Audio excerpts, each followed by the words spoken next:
বনি ইসরায়েলের জামানাতে তিনজন যুবক কর্মের সন্ধানে, কাজের সন্ধানে বেরিয়েছিল। হঠাৎ করে তারা এক গুপ্তধন পেয়ে যায়। গুপ্তধনে তারা পেয়েছে 4টা বড় বড় স্বর্ণের টুকরা। কয়টা? মহা খুশি, খুশিতে বাকবাকুম। চিন্তা করলাম আমরা আজীবন খেয়ে পড়ে চলে যেতে পারবো, কিছুই করা লাগবে না।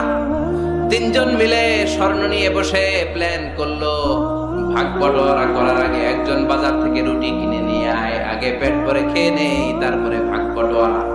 একজন রুটি আনতে গিয়েছে, ওই দুইজন ভাবতে শুরু করলো যেটারে রুটি আনতে পাঠাইছে ওইটা যদি মাইরা দিতে পারি তাহলে ভাগাভাগির আর কোনো কাম নাই। স্বর্ণ কয়টা? তুই নিবি 2টা, আমি নিব 2টা। আর যে রুটি কিনতে গিয়েছে সে মনে মনে ভেবেছে রুটির মধ্যে বিষ মাখিয়ে নিয়ে যায়। কি মাখিয়ে নিয়ে যায়?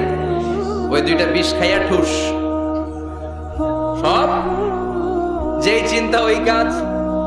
রুটির মধ্যে বিষ মাখিয়ে নিয়ে এসেছে। দুই বন্ধু ওইটারে ধরে আঘাত করতে করতে দুনিয়া থেকে বিদায় করে দিয়েছে। এবার 2টা বলে এইটারে মারতে অনেক কষ্ট হয়েছে, আগে খাইয়া লই। এরপরে তুই 2টা, আমি 2টা। এবার বিষ মাখানো রুটি খেয়ে ওরাও শেষ। আল্লাহু আকবার। 4টা স্বর্ণের টুকরা পড়ে আছে, 3টা লাশ পড়ে আছে। হাদিহি মাসালু হায়াতিদ দুনিয়া।